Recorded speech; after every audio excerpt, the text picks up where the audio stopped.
ഇന്ന് മത്തി, നമ്മുടെ നാടൻ മത്തി എങ്ങനെയാണ് 1 മിനിറ്റ് കൊണ്ട് മുളക് ചാറ് ഉണ്ടാക്കാവുന്നതെന്ന് നമുക്കൊന്ന് നോക്കാം. ആദ്യം മത്തി എടുക്കുക. അതിനായിട്ട് ഒരുപാട് മത്തിയൊന്നും ആവശ്യമില്ല. ഇപ്പോൾ ഈ നവംബർ മാസങ്ങളിൽ ശരിക്കും പറഞ്ഞു കഴിഞ്ഞാൽ മത്തി മുട്ട കഴിഞ്ഞിട്ട് നല്ല നെയ്യുള്ള സമയമാണ്. അപ്പോൾ അതുകൊണ്ട് നിങ്ങൾക്ക് മുളക് ചാറ് ഉണ്ടാക്കാൻ ബെസ്റ്റ് ടൈമാണ്. നല്ല ടേസ്റ്റും ആയിരിക്കും. അപ്പോൾ മത്തി ക്ലീൻ ചെയ്യേണ്ട കാര്യം പിന്നെ ആർക്കും പറഞ്ഞു തരേണ്ട ആവശ്യമൊന്നുമില്ലല്ലോ. നമ്മൾ നോർമലായിട്ട് തന്നെ മത്തി നല്ലോണം ക്ലീൻ ചെയ്തെടുക്കുക. എന്നിട്ട് അതിലേക്ക് കുറച്ച് വെള്ളത്തിലാണെങ്കിൽ ചെതുമ്പിൽ തെറിക്കാണ്ടിരിക്കാൻ നിങ്ങൾ വെള്ളത്തിലേക്ക് മുക്കി വെച്ചിട്ട് ചെതുമ്പിൽ കളയുന്നതായിരിക്കും നല്ലത്. അപ്പോൾ ചുറ്റിനുള്ള മണവും ഇതുമൊക്കെ നിങ്ങൾക്ക് ഒഴിവാക്കാം. അങ്ങനെ ക്ലീൻ ചെയ്തെടുത്ത മത്തിയിലേക്ക് നമുക്ക് കുറച്ച് ഉപ്പും വിനാഗിരിയും കൂടി കുറച്ച് ഒഴിക്കുക. അപ്പോൾ ഈ മത്തിയുടെ ഒരു ഉളുമ്പ് മണം നമുക്ക് അത് നല്ലോണം ഉരച്ച് കഴുകിക്കഴിഞ്ഞാൽ അത് ഇല്ലാണ്ടാവും. അത് ചിലർക്ക് ആ മണം അത്ര ഇഷ്ടമുള്ളതായിരിക്കില്ല. അപ്പോൾ അതുകൊണ്ട് വിനാഗിരിയും കുറച്ച് ഉപ്പ് കൂടി ചേർത്തിട്ട് നല്ലോണം കണ്ടാവും. അപ്പോൾ കഴുകി കഴിയുമ്പോഴത്തേക്ക് ആ അഴുക്ക് മുഴുവൻ നമുക്ക് പോയി കിട്ടി. മത്തി നല്ല ക്ലീനായിട്ട് കിട്ടി. എന്നിട്ട് അതിൻ്റെ അരികിലെ സൈഡിൽ കുറച്ച് കറുപ്പോ എന്തെങ്കിലുമൊക്കെ ഉണ്ടെങ്കിൽ നിങ്ങൾക്കത് പൈപ്പിൻ്റെ വെള്ളത്തിൽ കാണിച്ചിട്ട് നമുക്ക് നല്ലോണം വാഷ് ചെയ്ത് നല്ലപോലെ എടുത്തു കഴിഞ്ഞാൽ മത്തി നല്ല വെട്ടി തിളങ്ങണ മോഡൽ വരും. നല്ല നീറ്റാവും. കണ്ടു കഴിഞ്ഞാൽ നമുക്ക് നല്ല വൃത്തിയുള്ളതായിട്ട് തോന്നുകയും ചെയ്യും.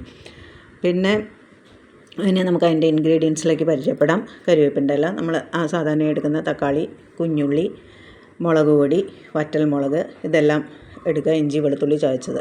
എന്നിട്ട് 5-6 മത്തിയായാലും ധാരാളം മതി. 2 പേർക്ക് കഴിക്കാൻ ധാരാളം അത് മതി. അതിനകത്തേക്ക് മത്തി ചട്ടിയിലേക്ക് ഇട്ടിട്ട് മഞ്ഞൾപ്പൊടി ഇടുക. പിന്നെ അതിലേക്ക് കുറച്ച് ഉപ്പിടുക. എന്നിട്ട് നമ്മൾ അടുത്തായിട്ട് ചെയ്യാൻ പോകുന്ന കുറച്ച് വെളിച്ചെണ്ണ അതിൻ്റെ മീതെ കൂടി ഒഴിക്കുക. അതിന് ശേഷം ഈ കുഞ്ഞുള്ളിയും കുറച്ച് തക്കാളിയും ഇതുമെല്ലാം കൂടി ചേർത്തിട്ട് നമ്മൾ നല്ലോണം അരച്ചെടുക്കുക. നല്ല പേസ്റ്റാക്കിയിട്ട് ഈ മത്തി അതിലേക്ക് നല്ലോണം ഒഴിക്കുക.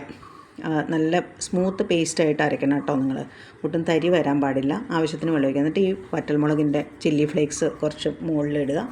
പിന്നെ നിങ്ങൾക്ക് ആവശ്യത്തിന് ഇഞ്ചി വെളുത്തുള്ളി പേസ്റ്റ് അരച്ച് വെച്ചത് അതൊരു 1/4 ടീസ്പൂൺ ഇടുക.